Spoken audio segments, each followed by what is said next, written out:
The Akagi's flight deck is a fire waiting for a match. 40 aircraft sit wingtip to wingtip in the pre-dawn dark. Fuel lines open. Bombs already slung underneath. Below the wooden planking, there is almost no armor at all. The Japanese built this ship for speed, and her hangar and flight decks carry almost nothing in the way of protection. 9 miles above her, a two-man crew is looking straight down at all of it through an infrared camera. They haven't been seen. Nobody on that deck will see them for another 9 minutes. And between them, they are carrying more bomb tonnage than the entire strike wave that just took off. So could a single F-15E Strike Eagle have stopped the attack on Pearl Harbor? Or does it only change which ships end up on the bottom? Start with what actually arrived, because it is not the aircraft people expect. The F-15E Strike Eagle is not a stealth fighter. The F-22 in this scenario is invisible. Nothing in 1941 can find it. The Strike Eagle can be seen. A Japanese lookout with good eyes and a clear sky can point at it. It can be shot at, and eventually, it will be. What it has instead is capacity. 2 Pratt & Whitney F-100 engines, 25,000 pounds of thrust each, and a maximum ordnance load of around 24,500 pounds. That's roughly the bomb weight of 30 Nakajima B-5N torpedo bombers, hung under one airframe. It has a crew of 2. A pilot flying it, and a weapons systems officer in the back seat who does nothing but find things and kill them. That second man is the reason this scenario works at all, and we'll come back to him. Top speed is Mach 2.5. Service ceiling is 60,000 feet. Now hold that number against the opposition. The Mitsubishi A6M20 was the best carrier fighter in the world that winter. It tops out at 316 miles per hour with a service ceiling of 33,790 feet. The Strike Eagle can sit 26,000 feet above the absolute maximum altitude a Zero can reach. In an aircraft the Zero cannot catch in a dive, let alone a climb. The Zero pilot can see it, he simply cannot get to it. That aircraft has 1 load of ordnance and 1 tank of fuel, and 1941 cannot replace either. The fuel first. The Strike Eagle burns JP-8, which is kerosene. Every drop of aviation fuel on Oahu that morning is 100-octane leaded gasoline. You cannot put it in a turbofan and expect the turbofan to survive. Wrong volatility, wrong lubricity, and tetraethyl lead that will coat the hot section of both engines. So the 2 conformal tanks, bolted to the fuselage, 750 gallons each, are the entire war. When they're dry, the aircraft is scrap metal on a Hawaiian hillside. The gun is worse than people assume. 20mm cannon, 450 rounds. At its rate of fire, that is about 4 seconds of trigger time. Not 4 seconds per pass, 4 seconds total. The Strike Eagle's most precise weapons are JDAMs. A JDAM is a bomb with a guidance kit in the tail that flies it onto a set of coordinates. The GBU-31 carries a 2,000-pound warhead and normally lands within about 13 meters of where it was told to go. Except a JDAM finds those coordinates using GPS. And in December 1941, there is no GPS. There are no satellites. There will not be a satellite for another 16 years. Strip the GPS away, and the kit falls back on its inertial system alone, and accuracy collapses from 13 meters to about 30. Against a factory, 30 meters is survivable. Against a moving aircraft carrier, 30 meters is a splash.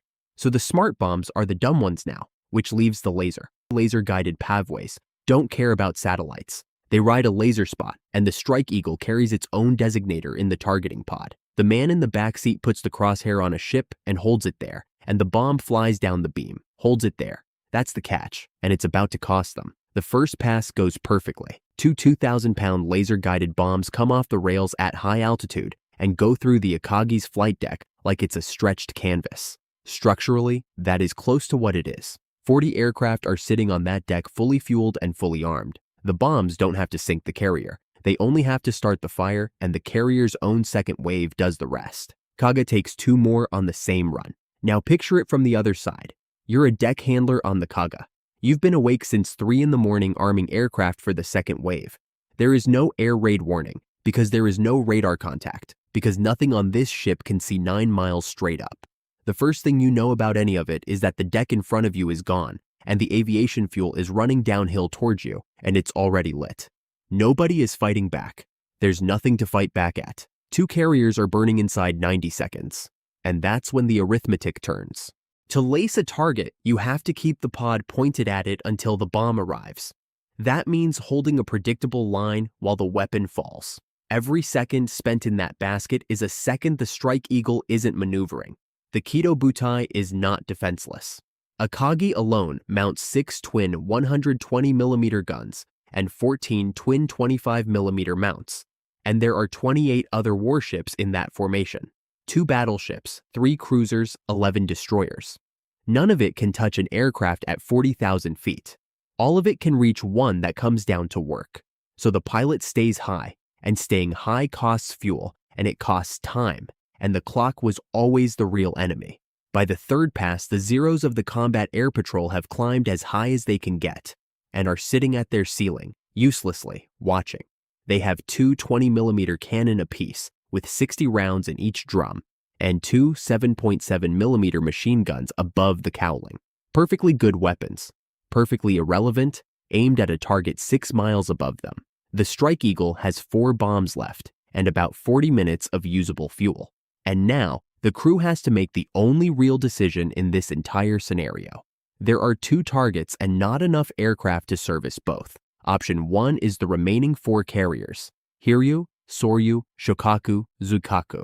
Kill the ships and the Imperial Japanese Navy loses the instrument it fights the Pacific with. Option 2 is the first strike wave, 183 aircraft that launched before any of this started, already most of the way to Oahu, carrying the torpedoes that will roll the Oklahoma and the armor-piercing bombs that will find the Arizona's forward magazine. Here's the part that decides it. Those 183 aircraft cannot be recalled. They're beyond radio coordination, flying a briefed profile toward a target they've rehearsed for months. The Strike Eagle has 4 bombs and 4 seconds of cannon, against 183 aircraft strung across 40 miles of open ocean. That is not an interception, it's a gesture. So the honest answer to the question in the title is no. A single F-15E Strike Eagle cannot stop the attack on Pearl Harbor. The attack is already airborne. Battleship Row still burns. American sailors still die by the hundreds. The 2,403 figure comes down because the second wave never arrives and the airfields and repair facilities take far less. But December 7th still happens, and it still puts the United States into the war. What changes isn't that morning. The Strike Eagle spends its last 4 bombs on the carriers because the carriers are the only target it can actually finish. Then the fuel warning comes on over the Pacific with no runway in the world that can take it, and the crew points the nose at Oahu and hopes somebody down there recognizes it as friendly before the anti-aircraft batteries do. Behind them, the Kido Butai has lost 4 fleet carriers in a single morning. Sit with that number because it's the whole video. Japan lost 4 carriers at Midway in June 1942, and that single afternoon is the reason the Pacific War turned. Look at which 4: Akagi, Kaga, Soryu, Hiryu. Every one of them was at Pearl Harbor, and the first 2 are the ships burning at the top of this scenario. But the hulls were never the irreplaceable part. The men on those decks were the most experienced carrier aviators alive, the product of years of training in a pipeline that produced them slowly and could not be spun up under wartime pressure. Japan could lay down new flight decks. It could not manufacture another generation of pilots like the ones who flew that morning. And after Midway, it never really tried. It fed half-trained crews into the Marianas instead, and they were slaughtered. This scenario does Midway on December 7th, 1941, 6 months early, before Japan has taken the Philippines, before Singapore falls, before Wake Island.